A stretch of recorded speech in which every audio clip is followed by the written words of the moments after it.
Buen día, ¿cómo están? La verdad que escuchando la presentación de Diego, recuerdo hace 2 o 3 años que con Diego armamos un ring, hicimos un evento cultural llamado Versus, la batalla del conocimiento, donde pusimos a contraponer la ciencia y la filosofía. Y Diego era un denodado cuestionador acerca del carácter científico de la filosofía.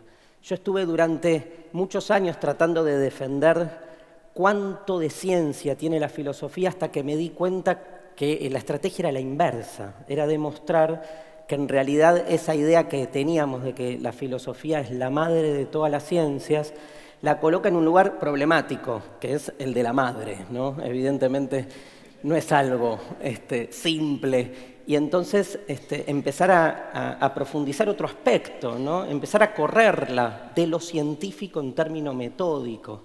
Y así uno va encontrando otros autores que tienen otra lectura de la filosofía, porque es cierto que tiene una pretensión científica importante y es cierto que en el inicio la filosofía y la ciencia iban como medio de la mano, pero también es cierto que la filosofía es un género literario y que como tal es un conjunto de palabras y que como tal es un texto y que con ese texto se van conformando preguntas, interpelaciones, ideas que la colocan mucho más cerca, por ahí del propósito más expresivo, creativo, conmoviente, ¿no? Del arte que de la ciencia. Y entonces lo que me pasó fue algo como al revés, que empecé siguiendo sobre todo algunos autores contemporáneos. Hablo, por ejemplo, de un filósofo francés como Jacques Derrida. Empecé por ahí a darme cuenta que hasta la propia ciencia comparte esta forma así invertida de pensar la filosofía, que es entender que además de todo lo que ustedes quieran, las investigaciones, el método, las comprobaciones empíricas, la ciencia, en el fondo, también es un texto. Y que como texto tiene todas las características propias que tiene cualquier discurso desde el punto de vista retórico, desde el punto de vista de la enunciación, desde el punto de vista de ese campo de batalla fascinante que es el lenguaje. Obviar que la ciencia también es lenguaje es colocar a la ciencia en un lugar cuasi sagrado o cuasi religioso, en el sentido de quitarle la relación directa que tiene con lo mundano. Claro, la filosofía uno estudió en el colegio, busca en los diccionarios sus definiciones más clásicas, uno la entiende como etimológicamente amor a la sabiduría, ¿no? Esa famosa definición que nos ha hecho, digamos, justamente caracterizarla apelando al lenguaje griego etimológicamente como esa búsqueda del saber, ese amor al saber. Es la primera definición que aprendemos siempre de filosofía, ¿no? Cuando se nos pregunta y recordamos, porque alguien recuerda a algún profesor del colegio que en la primera clase de filosofía anotó eso, amor a la sabiduría, es la definición que más recordamos. Parece tan simple, parece tan obvia, parece tan, digamos, cotidiana, y sin embargo, como todo, si uno quiere, puede darle tantas vueltas y problematizarla, ¿no? Piensen que la filosofía, madre o no de todas las ciencias, pero muy emparentada, y vamos a ver cómo con la ciencia, digamos, no resuelve problemas. Y esa es tal vez su distinción con muchas de las disciplinas científicas. La filosofía no resuelve problemas, los crea. Los crea. Ustedes dirán, ¿para qué con los problemas que tenemos, además, tenemos que problematizar la realidad? Pero bueno, es una de esas facetas que la filosofía nos propone recuperar para la existencia humana, ¿sí? Para, digamos, evidenciar que además de ser grandes ingenieros, de la vida cotidiana y que tenemos la capacidad de resolver los problemas que a ustedes se les ocurra, también tenemos la capacidad de ser improductivos, de inutilizar nuestra relación con las cosas, de interrumpir la obsesión cotidiana por la efectividad, detener el mundo, porque aunque les parezca un juego, la filosofía detiene el mundo, lo pone entre paréntesis y con sus preguntas ingenuas, infantiles, lo abre. Y muchas de las intuiciones o ideas que teníamos hiperinstaladas en nuestra vida cotidiana empiezan a zamarrearse un poco, ¿no?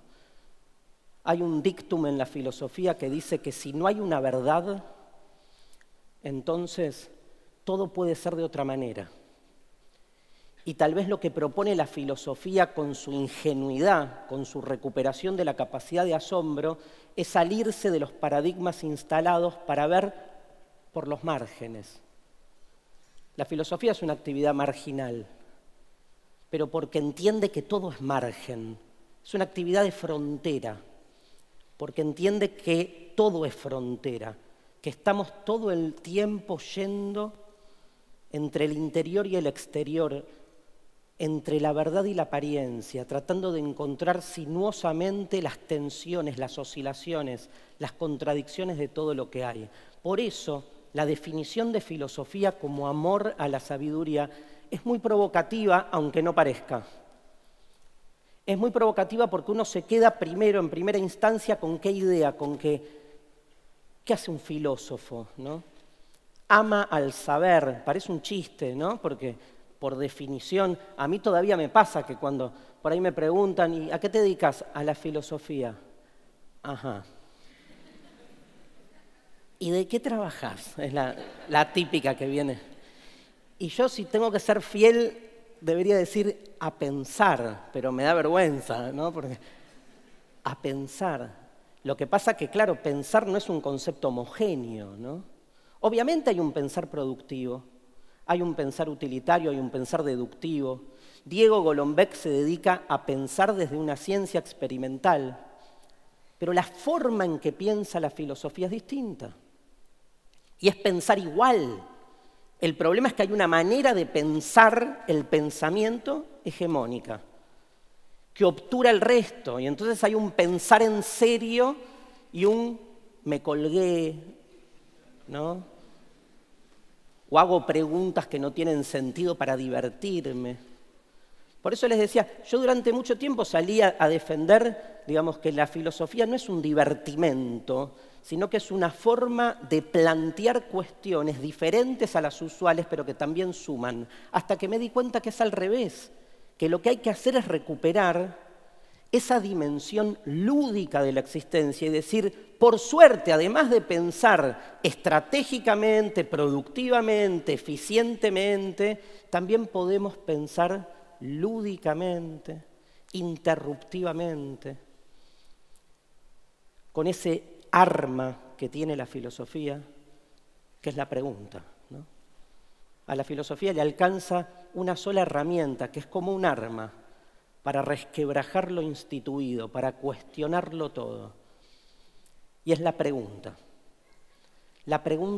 por el porqué, la pregunta infinita por el porqué.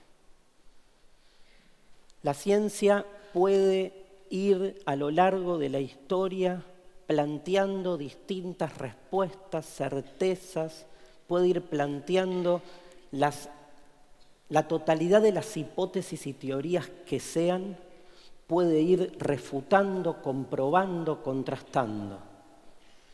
Pero siempre, sin embargo, todavía podemos preguntar por qué. Cuando la biología afirma sus certezas y las pone a circular, la filosofía puede preguntar por qué. La biología nos puede explicar cómo se concibe una criatura, cómo es el proceso biológico de reproducción de la especie, cómo se reproduce la vida. La filosofía aún puede preguntar por qué. ¿Por qué así? entiendo el proceso de reproducción, las células, las moléculas, te entiendo todo. Pero ¿por qué así? Y no de otra manera. Todo podría haber sido un grado diferente. Todo podría haber sido. El mundo es tan abierto, tan contingente, que por eso, digamos, se genera esa desesperación, esa ansiedad por construir un sentido que aquiete, que ordene, que estabilice. Y sin embargo, también la filosofía, o sea, nosotros, cualquiera, haciendo preguntas existenciales, cuestionándolo todo, podemos aún preguntar por qué. Preguntarle por qué a la ciencia, a la política, a la ética, a la religión, a todas las esferas culturales. La filosofía es amor a la sabiduría. Ok, pero ¿dónde ponemos el acento? ¿Qué es más importante? ¿El amor o la sabiduría? Porque históricamente lo que ha hecho la filosofía fue direccionar su búsqueda en el objetivo, o sea, la validez, el propósito de un pensamiento filosófico es alcanzar esa sabiduría. Platón la tenía re clara, decía, un filósofo no es un sabio, es un amante del saber. Y si lo encuentra, deja de hacer filosofía. Se vuelve o se cree sabio. Pero sabios no hay en este mundo, decía Platón, Sócrates, ¿no? en su nombre, su personaje. Entonces, si en este mundo no hay una verdad, no hay sabiduría, solo nos queda esa aspiración al saber. Y nos queda otra misión, si quieren, más política, denunciar a aquellos que se creen los dueños de la verdad. Porque si la verdad no está en este mundo, entonces hay una única certeza, que aquel que habla en nombre de la verdad está tratando de imponer su propio interés como si fuese algo natural, normal, lógico, racional. Es muy interesante cuando uno ve en la actividad científica cómo muchas veces la ciencia olvida su carácter provisorio, contingente, hipotético, incluso contradictorio. Todos ustedes sabrán, y este es un evento sobre la innovación, que en términos del desarrollo de la ciencia no hay una certeza que haya quedado incólume a lo largo de la historia. Y si yo les preguntara a todos ustedes, todos estarían absolutamente de acuerdo que si yo les preguntara de acá, no les digo a 30, 40 años para no generar ambigüedad, a 500 años, vamos con otra, a 10.000 años. ¿Ustedes creen que de acá a 10.000 años una de las certezas científicas que circula por los papers de investigación de la comunidad científica internacional institucionalizada, una de esas certezas va a seguir igual, idéntica a hoy? Y entonces, ¿cómo encarar la investigación si sé que todo lo que puedo estar creando, descubriendo, generando, mañana se va a disolver, se va a transformar, si quieren, se va a modificar? Por ahí hay que poner el acento más que en la sabiduría, en el amor. Quiero decir, hacer filosofía es emprender la búsqueda de un sentido que sabemos que al final nunca vamos a encontrar. Buscar un saber que sabemos que no vamos a alcanzar.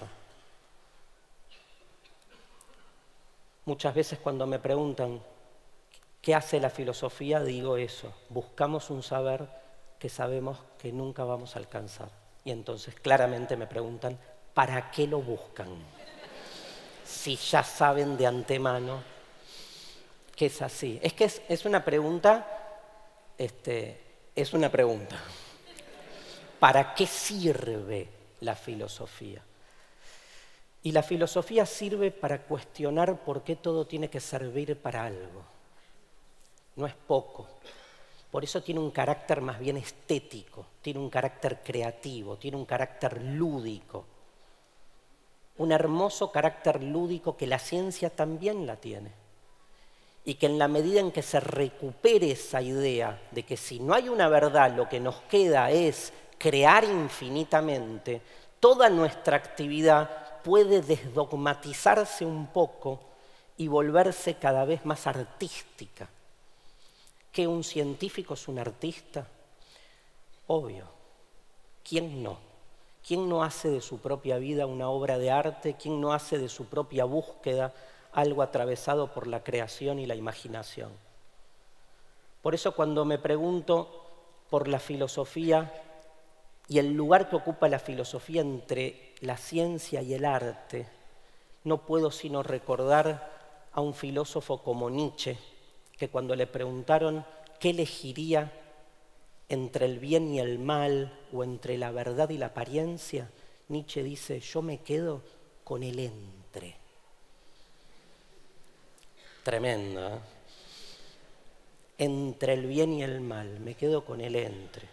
Paremos con los lugares tan definitivamente cerrados y polarizados. El entre.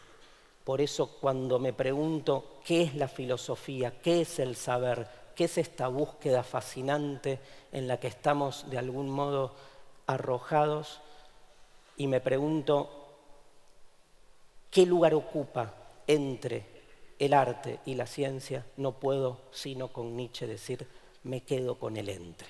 Muchas gracias.